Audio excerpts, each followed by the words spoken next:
reaching for greatness because I'm built from it. Who bows to who? Nobody gon' stop for me. Here we go. Kong bows to no one. Here we go.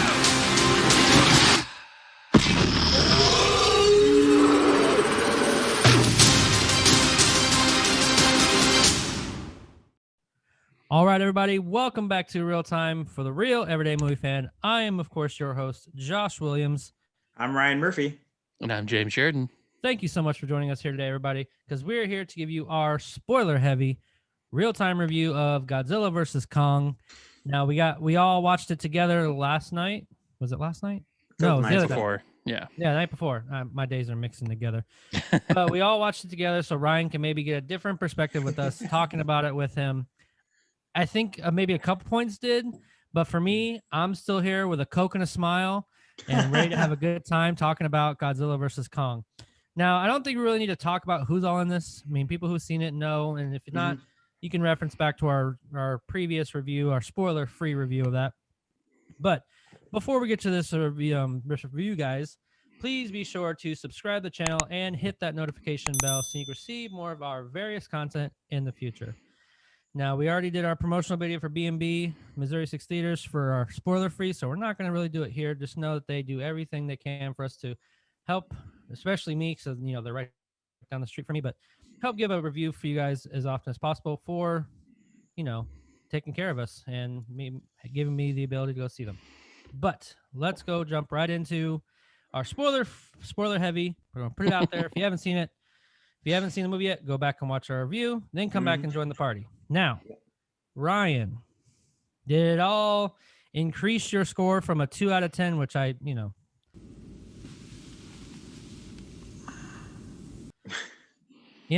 it didn't increase it at all for you? I mean, maybe somewhat. I mean, it's still like one plot point that you guys managed to make sort of, makes Was sense it the out for me eyeball? was the idea. So the idea that Godzilla knew they were building a robot. It's like, yeah, Godzilla just knew they were building a robot, and you guys were It wasn't that he knew that they were building a robot. It's that he knew that there was the okay. the sound, the sound presence and of an apex predator.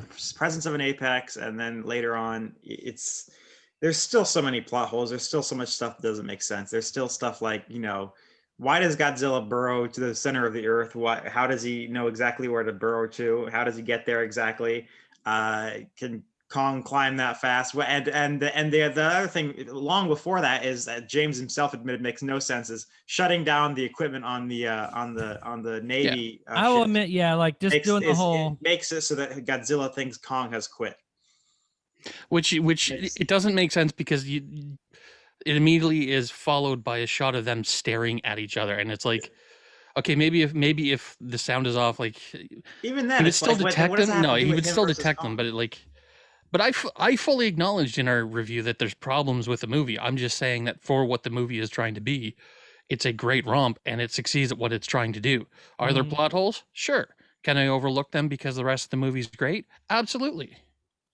I mean, I do that with the Avengers films. I do that with Star Wars. I do that with every film. I do that with stuff too, but not to quite this extent. This I might bump it up to like a 5 out of 10, just out of that. But it's still and again, you do have a half hour of monsters fighting and an hour and a half of other stuff. I'd like to have the characters be somewhat likable and for the best movie be somewhat relatable, have some interest in the characters whatsoever, and they're just. This movie, and I'm using the other films as a comparison. Like the other films had decent characters. Kong Skull Island was the best in that regard. I actually came away really having rooted for the characters in their journey, in their adventure, at least. But really, because the only ones in that one that I actually liked were Loki and Captain Marvel. The rest of them I didn't give a damn about. And I liked Loki and Captain Marvel in that movie, I mean. In Kong Skull Island, there's quite a few of them I liked. For me, I didn't mind Captain Marvel and Loki, their characters. I would say Sam Jackson's character was probably the most complex, even though he was playing the antagonist. Mm-hmm. Just how when you get in the mindset of what a military member, how a military service person thinks, it's pretty on par.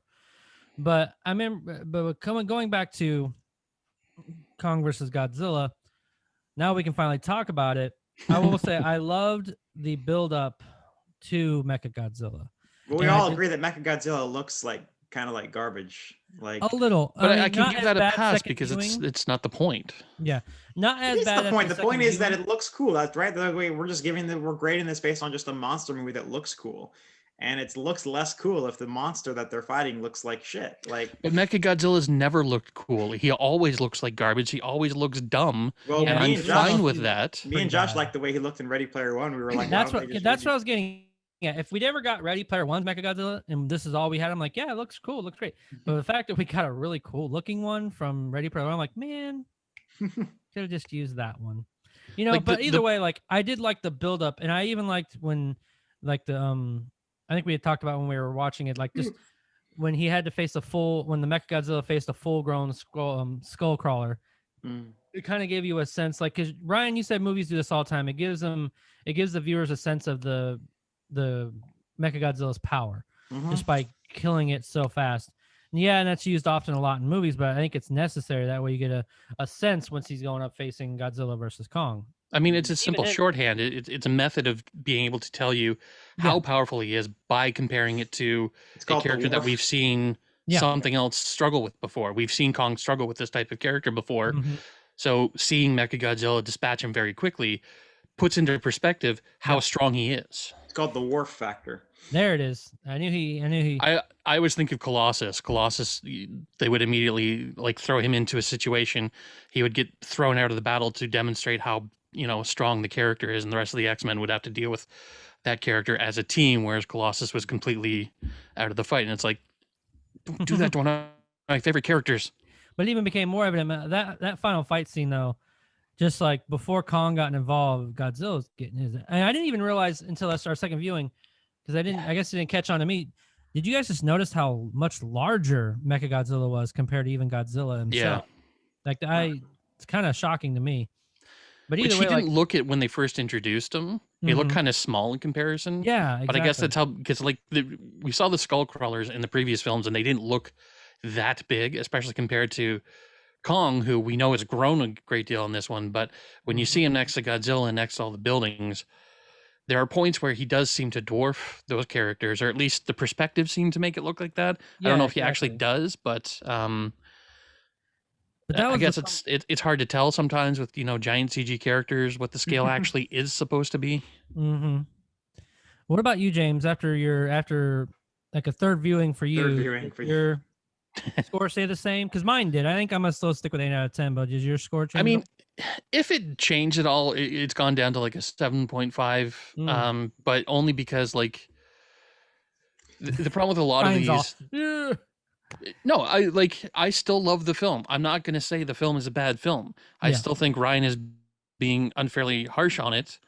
That's his score. He's allowed to be if he wants to be. But I do think that there's a lot more merit that he's not giving the film.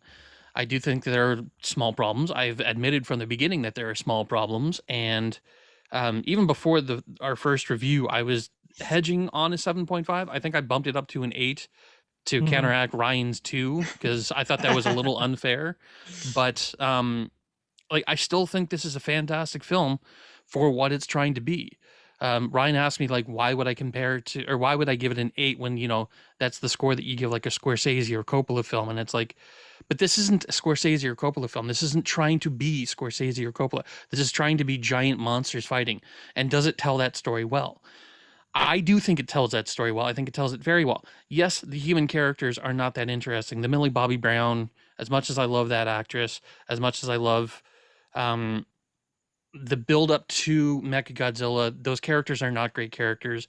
Their story is not interesting. And as much as they tried to make, I can't remember his name, the podcaster who's neurotic Brian and Tyree whatnot. Henry is the actor. His character name as was much as they Bernie, thank you. As much as they tried to make Bernie interesting by giving him the whole wife backstory, the only part of that I think actually works is the fact that it pays off the solution to stopping Mechagodzilla, kind of, because it gives you the bottle, the flask of alcohol to dump on the machine, which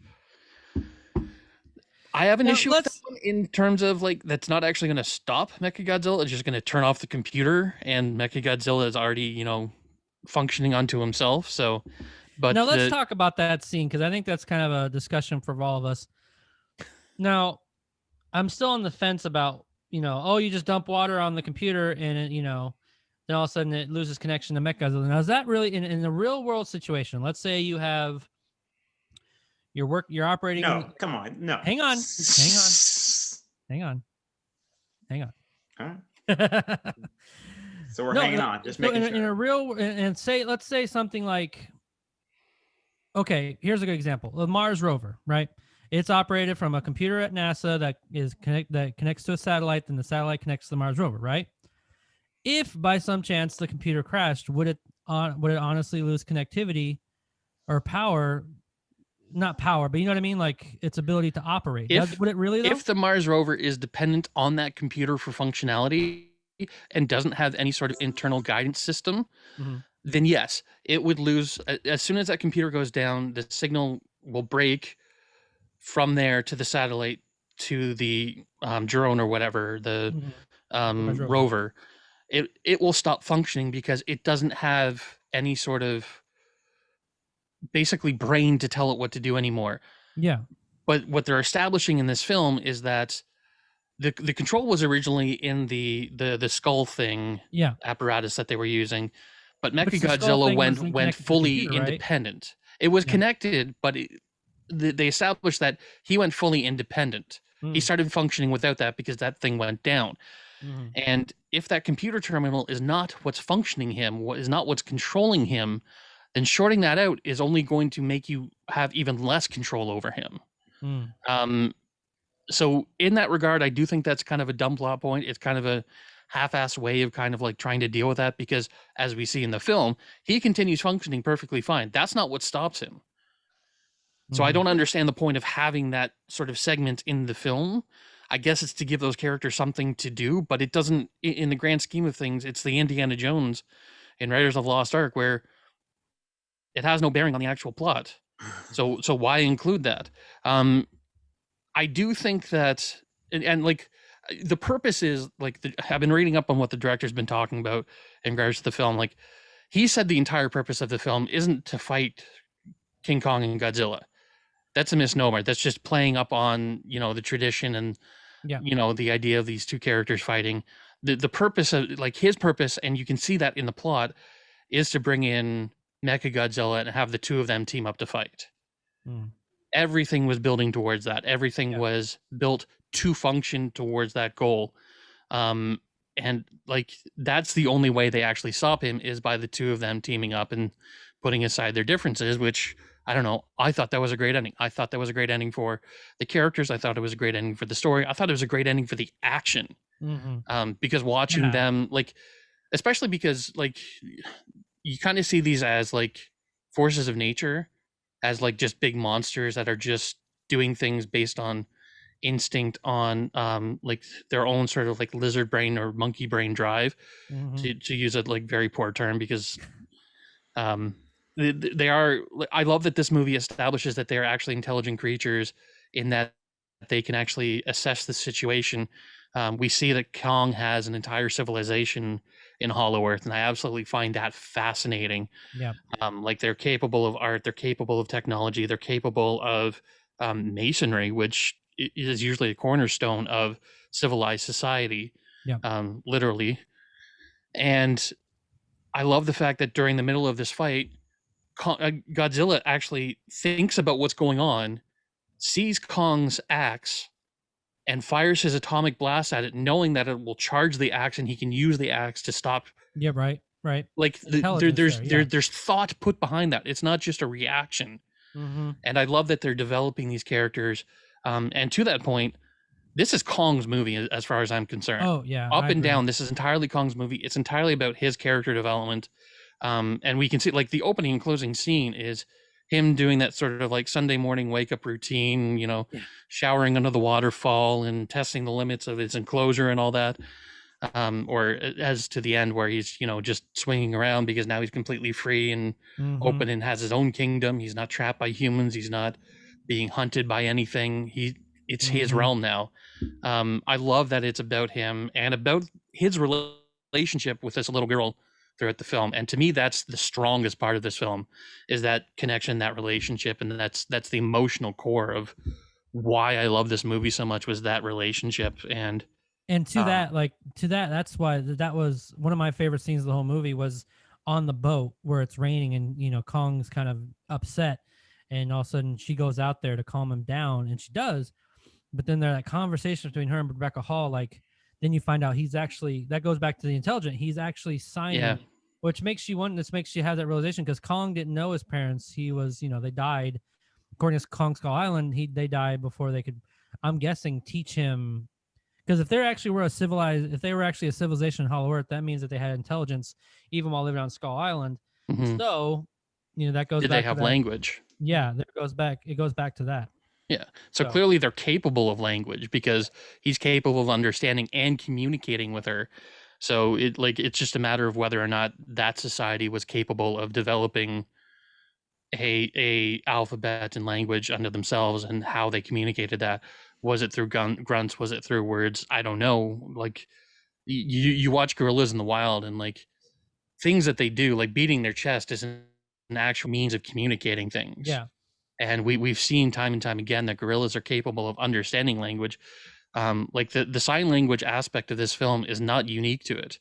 We have cases of gorillas in real life actually learning sign language, simplified sign language, but still capable of understanding and communicating thought and idea. Well, probably one of the most intelligent gorillas and probably one of the most intelligent primates is Coco. Yeah. I mean, you've seen the videos of Robin Williams talking with her, and like Coco, who has since died a couple years ago, but she was probably one of the most intelligent, you know, non-humans that we've seen that are able to connect, you know, portray thought and stuff like that. So yeah, that's one of the things I really enjoyed about this film a lot, was there was more character development with the monsters than the humans, and that's what I wanted, honestly. That's why, like, as long as they had some surface level with with the majority of the characters, that's all I cared about. I really wanted to see some development with the main characters, the Kong and Godzilla, which we got. And even going back to that, I mean, Ryan, I don't know if you really have a dog in the fight. I know me and James did, sort of, especially I did. But I was honestly, even though I love Kong, I was rooting for Godzilla to win, and it ended up being the case that Godzilla kind of whooped his ass in that final fight. Yeah. But I mean, then again, Kong did get his just desserts with Mechagodzilla, him killing Mechagodzilla. But what did you guys think storyline wise that was the right move? You know, we don't know what's going to happen moving forward, but like, given obviously there's going to be more films, this movie was a huge hit over the weekend. So what do you guys think? Like, do you think that was the right move moving forward? That Godzilla is still the man, essentially? He does have the offensive, he, not just king of the monsters, but he does have technically the offensive upper hand. Like we discussed when we were watching it, you know, he's got teeth, he's got claws, he's got, you know, scales, he's got the weight advantage, he has the atomic breath. Kong has the mobility, but as we saw in the movie, his mobility is limited by his environment, and like these buildings are buckling under their weight when they're trying to move around, and they're throwing each other into these buildings. So there's only so much he can do to move around. When he can move around, he has a clear advantage. But because the city is not built for him to swing around like that, his advantage quickly goes away, and it unfortunately becomes a very one-sided fight for the second part of that fight. Because we do have Tarzan very clearly stating that, you know, round 2 went to Kong. Ryan? Sorry, I keep using their nicknames because I'm terrible with names, but Me too. If you know who I'm talking about, you know what I mean. Yeah, Skarsgård. Skarsgård, thank you. Yeah, played out fine for me. I don't have any problem with the fights and all that. I think all that worked out really well, except for the, you know, second fight and the first fight ending because they shut down the ship. And the way Mechagodzilla looks. Other than that, that's all fine. It's just everything else that I just can't really stand. So it makes you wonder now, like, because right now, I mean, like I said, they're obviously going to do more films. I mean, because this movie with a 5-day Easter weekend, it opened up to $48.5 million domestically, $32.2 million for just a normal weekend, which is, for a pandemic when the major cities can't really fully open theaters, that's really good. I mean, that's Yeah. almost averaging what they did when they were just open. You know what I mean? Like when we were just regularly open. Which So, is giving me hope for like Kong and Godzilla aside, that's giving me hope that the industry is starting to come back. And mhm. like obviously they're like, I know things in America are starting to settle a bit, but there's still places in the world, like I'm in Ontario, Canada, and we're struggling right now. We're on our 4th lockdown this weekend, and like there's still a problem out there. There's still a pandemic, and unfortunately, that is still going to affect production. It's no secret that I work sort of peripherally in the industry. Like I'm not working on any big films, so don't come to me asking me about spoilers or anything. But like I have an understanding of how things work, and like everything I've done in the last year has all been remote, has all been at a distance, and like there's been several times where productions have just been shut down entirely because we can't go out and shoot, because we can't be in environments sparse enough to have people, you know, within a safe distance from each other, or within like a certain amount of people that are allowed within a certain amount of area. And um like it's encouraging to see that there's some rebound from that, and that productions that have been halted are starting to trickle out, and that we are seeing some financial return. Because as much as I hate the fact that this is a business, the money speaks, and the money is what makes these films, and without the money, these films don't get made. One of my big fears is some of the upcoming films are not going to make the money that they need to, and certain franchises are not going to continue, which I know some people are going to, you know, applaud, because people hate sequels these days, even though they go and see them all. But that's a whole other rant. But like, I'm just encouraged that this movie made so much, because I'm happy that the industry is starting to rebound. Not just because I'm part of it, but because I'm a fan of it, and I want to see more of this stuff. I want it to continue. I don't want it to die out and become like only Netflix and only Disney Plus kind of thing. Yeah. Well, let's talk about the financial side of it, right? Because you know, Godzilla it's a big hit, but let's talk about, I think what's really changing now within Hollywood, which could be a good or bad. Well, I guess the workers still get their money, but okay. So HBO Max, for example, Warner Brothers. And I'm thinking of like even like Netflix, like how they're able to pay for all these, and you know they're not really getting much return. So HBO Max has 40 million subscribers, right? Currently, and each one pays $15 a month per month. That's $600 million. I mean, and you know when you times that by 12, you're getting to like $7.2 billion annually that you can use to disperse to make more films. So I hate the fact that you know, the HBO Max has released them on their platform and in theaters. I wish they would just do all in theaters. But if they're getting more subscribers from it, that way they can get more revenue. And this actually goes to show, especially for this, that even though it's on HBO Max, people are still running to the theaters to see certain films. And this one is evident of that, especially how much it made over the weekend. So I just think that's very fascinating, something to think about when we move forward. Because we always worry about, you know, oh, if it doesn't make that much money, then are they going to make a sequel? Well, then you also got to play in the factor now with these streaming services, when they finance their own stuff, that the money's coming in from their subscription base. So it's probably going to change the game in regards to that. Like, I don't know if we're going to be in that time. I don't know if we're ever going to see that time again where like, is this movie going to make #1 of all time? You know, like, is it going to be Avengers Endgame or Avatar? I don't know if we're ever, unless things go back to what it used to be, I don't know if we're ever going to have that again. You know and what I mean? I don't know that it's going to, because I think I think there's enough people who are sort of apathetic to the film experience, and the only reason they went to movies at theaters in the first place was because for the first run, that's the only way you could see it. Whereas now, if it's on demand, if it's in your home, like, I don't have any interest in going to see Zack Snyder's Justice League on the big screen. I know some people will, but like, to me, that's a rental kind of thing. As much as I want to see Kong and Godzilla on the big screen, I can't, because I'm in the middle of a lockdown. So theaters are not open right now. But there will be certain films that I do want to see in theater. And unfortunately, I feel like that group of people, the group of people that I'm representing in this argument, is going to be a small minority. It's the same people who still buy Blu-ray, despite the fact that, you know, I own it on iTunes and I can watch it on Netflix. And yes, I bought Stranger Things season 1 and 2 on Blu-ray because one, I want to give the company my money because I want to financially support them beyond my Netflix subscription. But I also want to have those for when Netflix goes belly up, like other services have, and that will eventually happen. And I'll have that forever, where I can watch Stranger Things from home whenever I want.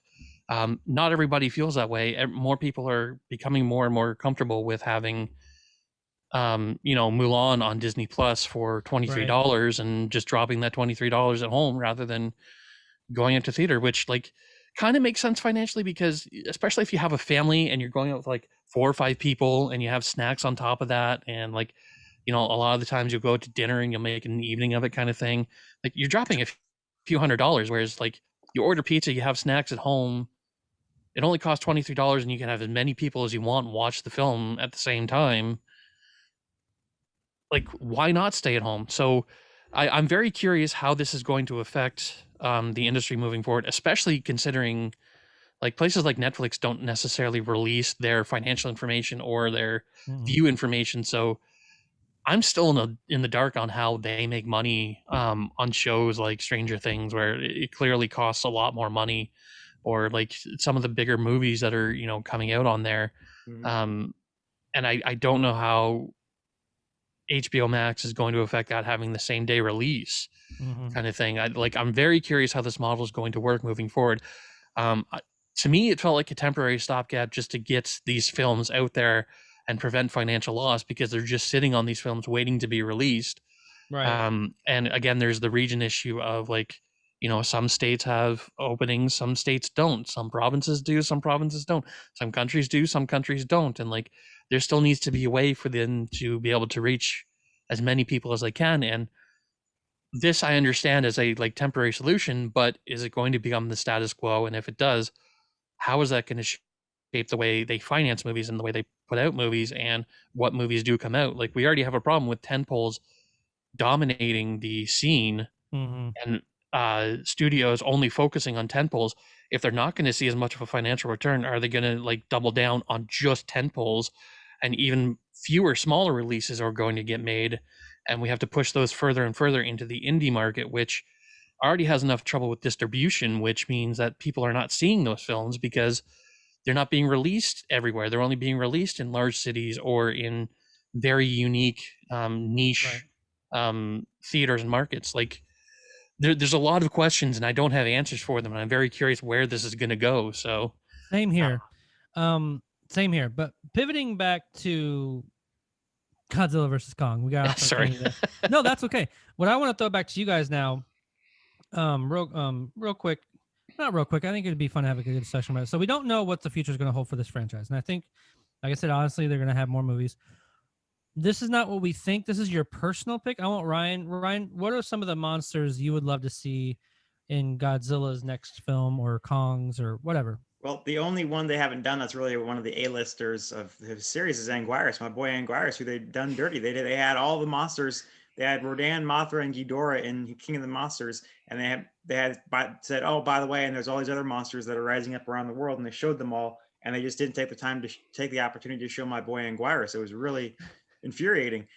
He's not going to support an entire film by himself, so I'd like to see him pop up. But other than that, I think they sort of played out their greatest hits with Ghidorah, Rodan, Mothra, Godzilla, and Kong. I mean, it's sort of so. And Mechagodzilla. Yeah. So, I mean, I kind of don't really care. I don't have a dog in the fight going forward. If this is the last one in the whole series, which it won't be, but if this were, I mean, I wouldn't really have a problem with that. I mean, because like the real big ones that us fanboys, are big fans of, are kind of been played out. So. Right. And I think that maybe opens up to, because like you just said, there's the big ones that the fanboys always go after. I think it's maybe a great opportunity to use some of the lesser ones and really make them a big one. Like for me, I would love to see like, I can't even pronounce it, Destroya, or even like, I think honestly, like logically, I would like to see it, but I think logically the next step is if they kind of did I don't know how they would do it, but I think maybe the next step for Godzilla is maybe Godzilla versus like Space Godzilla. Maybe put him out in space. And I think would be fun because like we don't know who all like what all's down in the Hollow Earth. Which I want to get back. Speaking of, that's the one thing that really brought it down for me is like if anybody in the comment section wants to help me figure out where does the sun come from in that whole Hollow Earth, like unless it's the core, that doesn't make sense. But anyway, I digress. I think since we don't know how many creatures down there, I think it would be fun for Kong to face off against someone like King Caesar, which is another monster within that franchise. I think would be fun to possibly see. Well, James, what do you think? Like, what would you like to see, or what do you think would be a good step moving forward for this franchise? I mean, I was never big into the Godzilla series to begin with. Like my entry point was the Matthew Broderick one that's much maligned and much loathed for good reason. And I never grew up on the originals because they weren't something I watched. King Kong, on the other hand, was sort of always part of like, especially the American zeitgeist, because the original film is so beloved and it's hard to escape, his impact on pop culture. I mean, it's hard to escape Godzilla too, but like those movies, I'm not as familiar with. Mm-hmm. So to me, this was sort of the pinnacle film because he's fighting the other big name monster, being Kong, and the other sort of like really super familiar pop culture icon being Mechagodzilla. And like, to me, like Ghidorah and Rodan and Mothra, like I know those names, but like I'm not familiar with those characters. Whereas like these were the big three to me, and this was the big fight. Personally, I think that there's two possible directions I would think they would go in, and that's either they could pull from like lower tier and try and make them bigger names. I do think that this presents an opportunity to create new characters, and they don't have to rely on the Shin list or who owns Godzilla again? Toho, thank you. The Toho list of names and characters. They can create new ones and whatnot.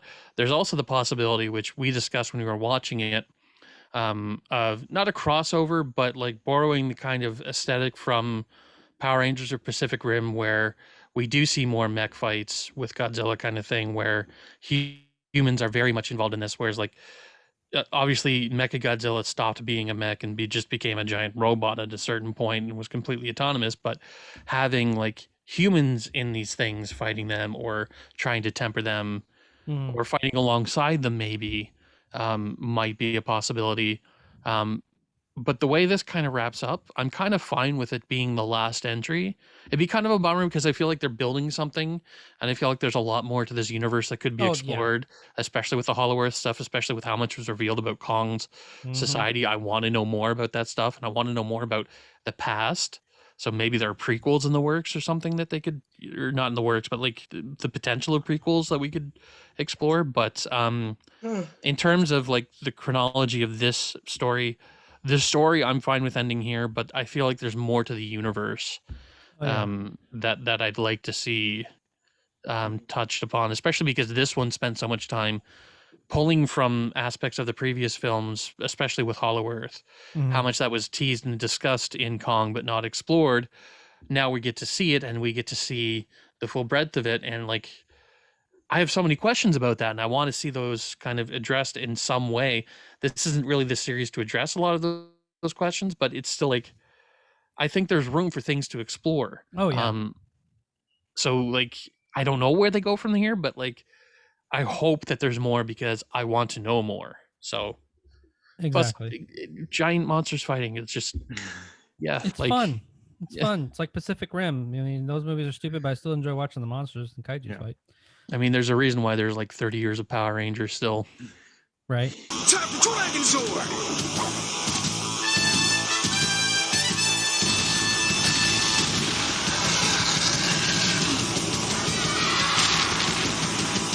So James, that is a good point. So I'm curious to see as well. I mean, I even thought about it like they could bring in, now that we brought Mechagodzilla in the picture, we can also get maybe now Jet Jaguar, which is it could be a friend to Godzilla or an enemy turned friend to Godzilla, when they can, because Megalon is also another big monster character. Leopardon.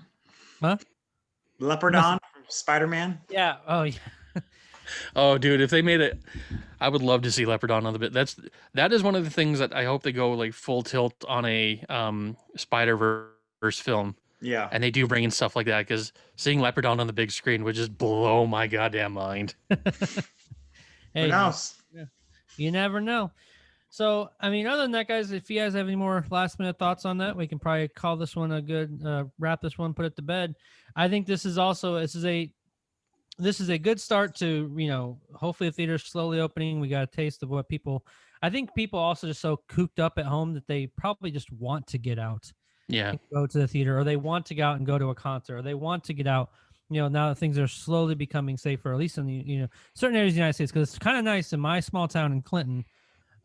We have about, 20,000 people. We've gone 3 straight days with 0 cases. So it's been kind of nice in our town. People still wear masks. I still wear my mask and everything like that. But the feeling is kind of nice because more people are getting vaccinated and everything like that. So that it kind of gives me an indication that, this proves with how much it made that hopefully we'll see that more in the future. And it helps them also. I have high hopes that Tenet will be re-released in theaters because it didn't make much at all money. No. At the box. They were like, let's just show it in theaters in the middle of the pandemic and just at its worst. Yeah, I don't understand why they just didn't, push it back more. I don't know. That was an interesting move on because Christopher Nolan wanted it released. Yeah, in theaters. He got his wish, but it didn't. Which I understand because I'd want mine. Like that was one of the things that was weird about Zack Snyder's release of the Justice League, but I understand it because if you have an artistic vision, him having it 4:3 because they wanted it presented in the IMAX format, it's like, well, first. Sorry, I'm going to go on a diatribe here about James is talking about Zack Snyder, so you're releasing on the IMAX format, but not in IMAX theaters. But you want to present it as your original vision in the full frame.